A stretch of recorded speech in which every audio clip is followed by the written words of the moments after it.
Please don't hit me." The cry echoed through the dark harbor, slicing through the fog and the whistle of the wind. Yellow lights flickered across metal shipping containers, casting long, sinister shadows. A young CEO, Eliza Moore, pressed against cold steel, trembled as a large man's arm rose threateningly. "Please, don't hit me," she whispered, voice trembling. The waves crashed violently against the docks, the night carrying her fear to no one who would intervene. Then a calm, authoritative voice cut through the tension, "Try touching her. See what happens."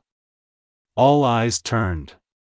A man in oil-stained coveralls, hands calloused and scarred, stared back with piercing eyes that seemed to slice through pretense and power alike. Daniel O'Connor, former Navy, dock worker, single father, an ordinary man with the courage of 1,000 soldiers. That night would change not just Eliza's life, but the fate of an entire corporation, and show her the meaning of hope, protection, and unexpected love. Late at night, the harbor was a maze of shadows and steel. Cranes towered like silent sentinels over the dark water, and the waves crashed against rusted hulls with a steady, relentless rhythm. Flickering yellow lights cast long, uneasy shadows across the shipping containers stacked like monuments of commerce and power. Eliza Moore, 30 years old, CEO of a logistics empire, found herself trapped between two of those containers. Her usual confidence, the kind honed in boardrooms and press conferences, faltered under the threat of brute force. A large man, one of her own company managers, had raised his hand, waving documents at her. "Sign these," he barked, "transfer the cargo rights, or else." Her voice trembled. "Please, don't hit me." The words, raw and vulnerable, seemed to hang in the night air, swallowed by the roar of the ocean and the whistling wind. Not a soul on the docks dared intervene. She felt utterly alone, a pawn in a game she had tried to understand but never fully controlled. Then, unexpectedly, a voice cut through the tension, calm and unwavering, "Try touching her. See what happens." The group froze. Slowly, all eyes pivoted to see the speaker. He was not a CEO, not a manager, not someone accustomed to authority. He was a man in oil-stained coveralls, hands rough and scarred from years of labor. Yet his gaze was sharp, calculating, and dangerous in a way that demanded respect. Daniel O'Connor, 37, former Navy sailor and now a forklift driver at the harbor, had just finished his shift. His eyes, honed by discipline and survival, measured the situation in an instant. He stepped forward, his presence commanding. "Put your hands down," he said firmly. "If you want to touch her, you'll have to go through me first." The tension was palpable. The group of managers hesitated, uncertainty replacing their arrogance.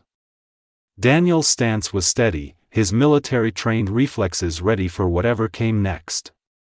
Eliza stared at him, incredulous. This ordinary man, a dock worker, was daring to protect her from people who could ruin her career, and, in this moment, her life. After the threat dissolved, Eliza struggled to find words. "Thank you," she said softly, almost ashamed by her vulnerability. Daniel smiled faintly.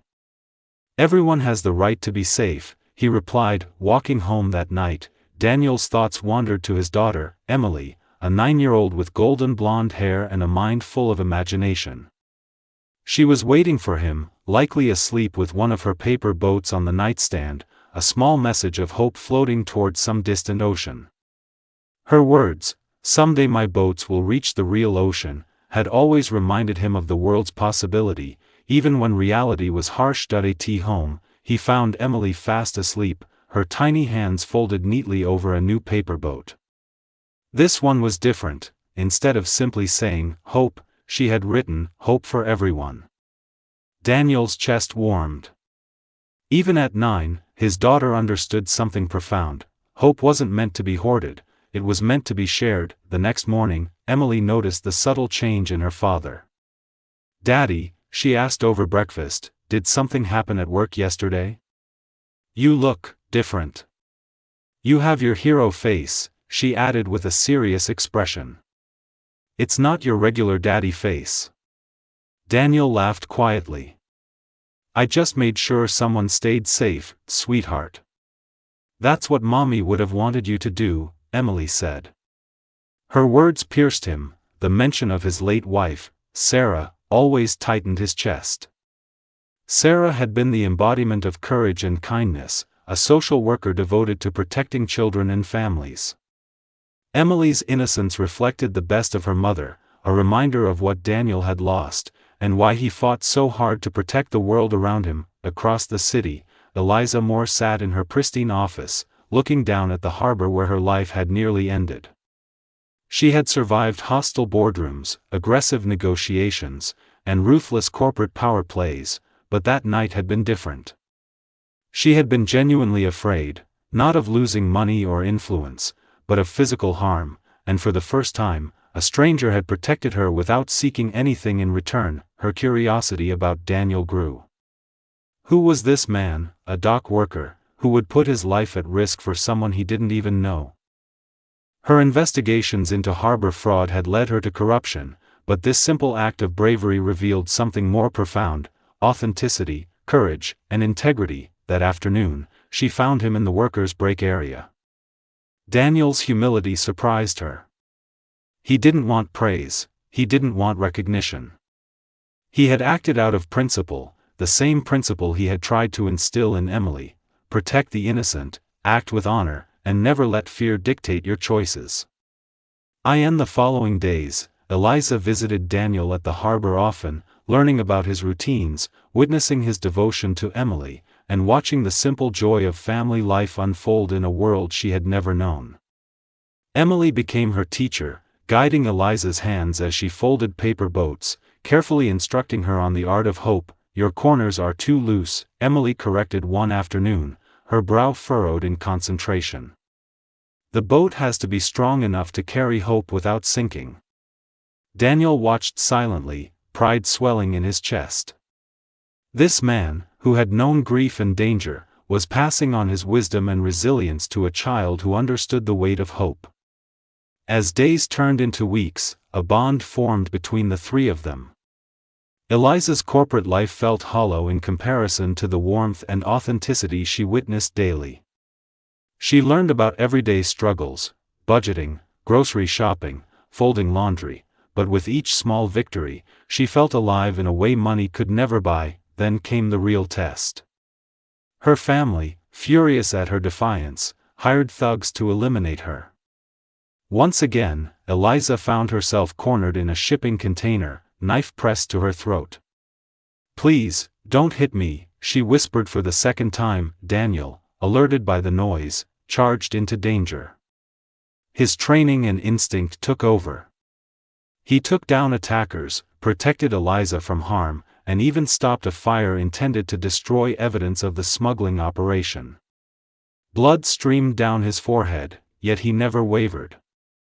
When the smoke cleared and sirens wailed in the distance, Eliza held him tightly. You just saved my life, she whispered. The investigation that followed uncovered the horrifying truth: her own family had orchestrated the attack, willing to kill for power and greed.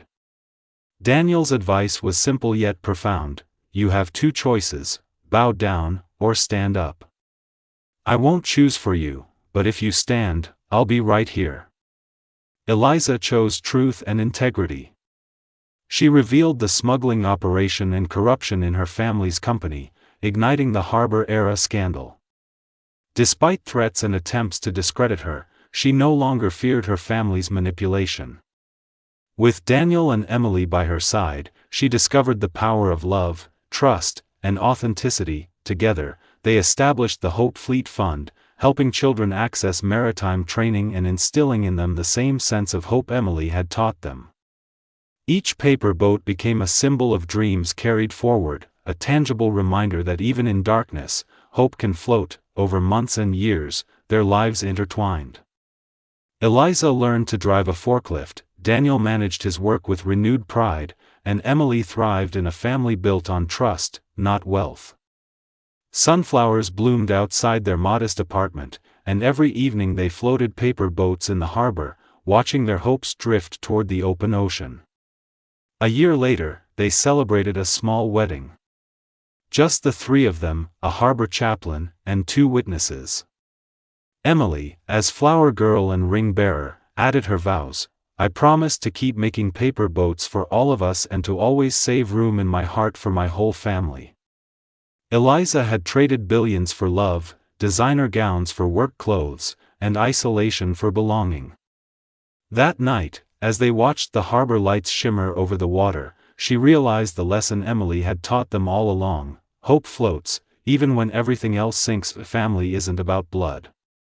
It's about choosing each other every day, through fear, joy, and the unknown. And in the dark harbor, where the first cry for help echoed, hope had not only survived, it had flourished.